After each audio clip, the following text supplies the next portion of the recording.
सच का बिगुल, खबरें सच्चाई के साथ, देखते रहिए।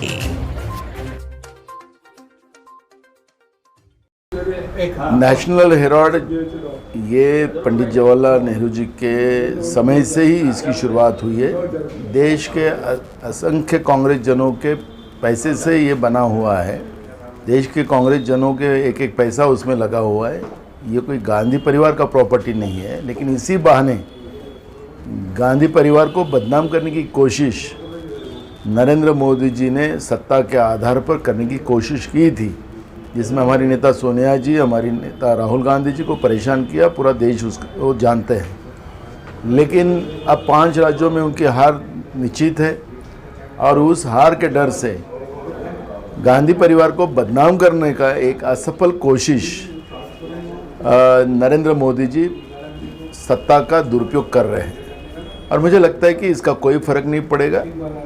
और गांधी परिवार एकदम साफ सुथरा है और देश के लिए उनके एक नहीं 2 बलिदान इस देश के लिए, इस परिवार के हैं और हमेशा ये समर्पित इस देश के लिए रहे हैं।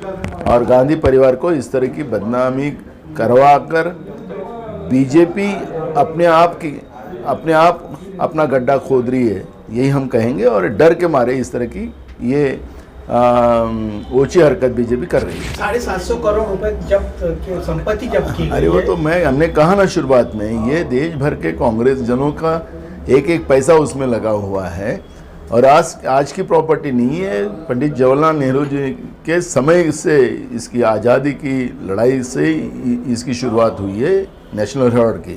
तो इसलिए ये आज की प्रॉपर्टी नहीं है, बहुत पुरानी प्रॉपर्टी है और देश के कांग्रेस जनों का इसमें पैसा लगा हुआ है, ये गांधी परिवार का नहीं। अरे थोड़ के शॉर्ट में बताइए, जिस तरह से राजनीति चल रही है वर्ल्ड कप हारने के बाद नरेंद्र मोदी स्टेडियम में गए, उनको पनौती बोला जा रहा है, किस तरह से कांग्रेस उनको नाम से किसी ने पनौती नहीं कहा है। वही लोग पनौती बनाकर अपने आप को इस सर्व जगह दिखाने की कोशिश करते हैं, उसको पनौती कहा है। पनौती शब्द ये लोगों ने दिया हुआ है, लोगों की भावनाओं का शब्द है। जिस तरह से वर्ल्ड कप में हिंदुस्तान इंडिया की टीम हारी, उसकी भावना लोगों ने व्यक्त की, तो उस भावना को हमारे नेता राहुल गांधी जी ने पनौती शब्द को एक बार उसको एक सभा में उच्चारित किया। तो इनको बीजेपी को तकलीफ होने की क्या करेंगे? अब पनौती शब्द के पे भी इनका ही पूरा ये हो गया है, ऐसा इनका समझ होगा तो उनका इश्यू है। तो इसलिए ये सब चीजों के तरफ ध्यान न देते हुए देश के प्रधानमंत्री जी ने, क्योंकि हमारे देश के प्रधानमंत्री जी हैं, उनका सम्मान रखना हमारा काम है। हम कांग्रेस पार्टी के लोग हमेशा हमारे देश के प्रधानमंत्री जी नरेंद्र मोदी जी का सम्मान रखते हैं, लेकिन जो उम्मीदें लोगों के साथ उन लोगों ने जोड़ी थी कि मैं महंगाई कम कर दूंगा, मैं डॉलर रुपया से कमजोर कर दूंगा, अब अभी रुपया किधर गया पता ही नहीं चल रहा है। डॉक्टर मनमोहन सिंह साहब के समय का रुपया और आज का रुपया की स्थिति क्या है, ये देश की जनता समझती है।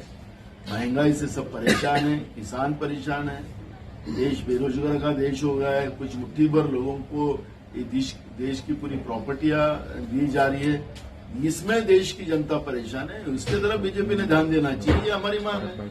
क्या इसको राजनीतिक मुद्दा, खेल को एक राजनीतिक मुद्दा बनाया जा रहा है? बिल्कुल इसको राजनीति बनाना नहीं चाहिए। अगर खेल को राजनीति बनाया जाती है तो इसलिए उसका रिजल्ट भी हम लोगों को देखता हो कि 10 साल में हमने वर्ल्ड कप का मैच जीता नहीं। कांग्रेस के जमाने में जीतता था तो कांग्रेस वहां पर राजनीति नहीं करती। हमारा खिलाड़ी हमारे देश के लिए खेलता है।